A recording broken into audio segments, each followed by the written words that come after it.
John 19. Jesus sentenced to death. Then Pilate had Jesus flogged with a lead-tipped whip.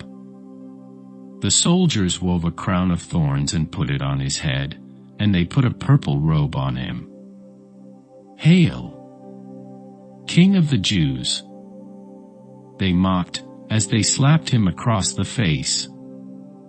Pilate went outside again and said to the people, "I am going to bring him out to you now, but understand clearly that I find him not guilty." Then Jesus came out wearing the crown of thorns and the purple robe. And Pilate said, "Look, here is the man." When they saw him, the leading priests and temple guards began shouting, "Crucify him! Crucify him! Take him yourselves and crucify him," Pilate said. "I find him not guilty." The Jewish leaders replied, "By our law he ought to die because he called himself the Son of God." When Pilate heard this, he was more frightened than ever.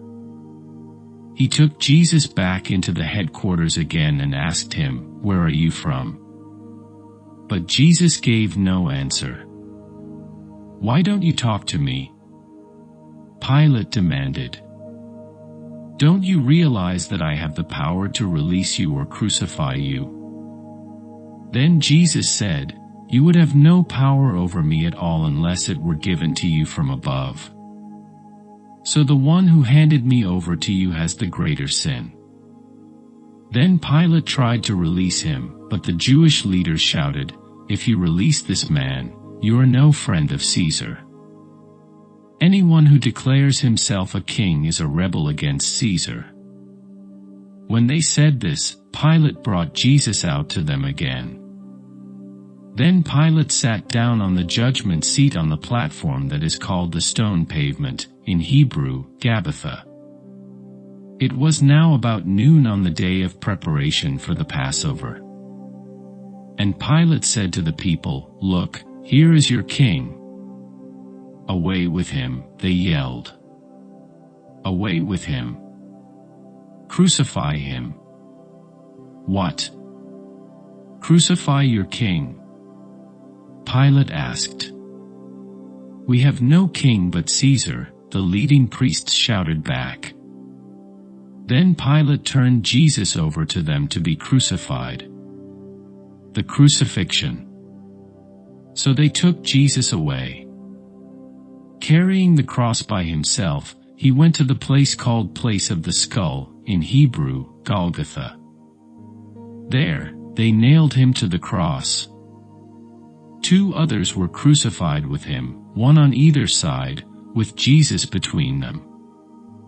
And Pilate posted a sign on the cross that read, "Jesus of Nazareth, the King of the Jews." The place where Jesus was crucified was near the city, and the sign was written in Hebrew, Latin, and Greek, so that many people could read it. Then the leading priests objected and said to Pilate, "Change it from the King of the Jews, to he said, I am King of the Jews." Pilate replied, "No, what I have written, I have written." When the soldiers had crucified Jesus, they divided his clothes among the 4 of them.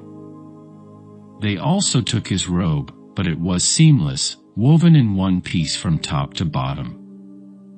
So they said, "Rather than tearing it apart, let's throw dice for it."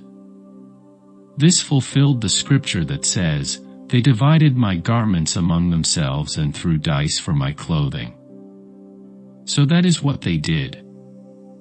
Standing near the cross were Jesus' mother, and his mother's sister, Mary, the wife of Clopas, and Mary Magdalene.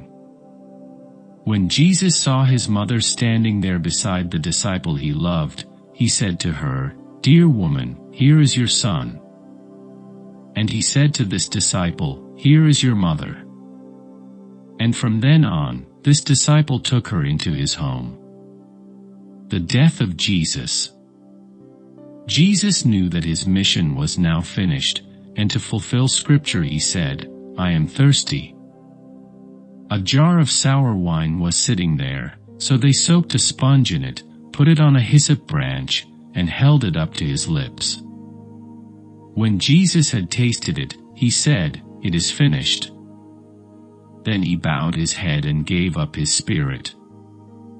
It was the day of preparation, and the Jewish leaders didn't want the bodies hanging there the next day, which was the Sabbath, and a very special Sabbath, because it was Passover week. So they asked Pilate to hasten their deaths by ordering that their legs be broken. Then their bodies could be taken down. So the soldiers came and broke the legs of the two men crucified with Jesus.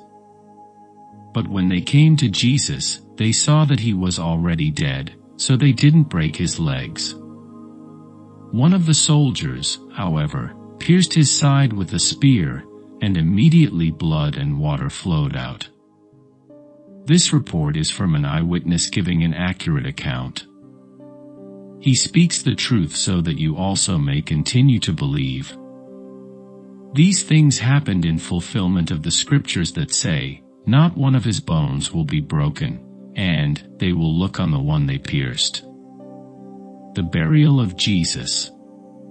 Afterward, Joseph of Arimathea, who had been a secret disciple of Jesus because he feared the Jewish leaders, asked Pilate for permission to take down Jesus' body.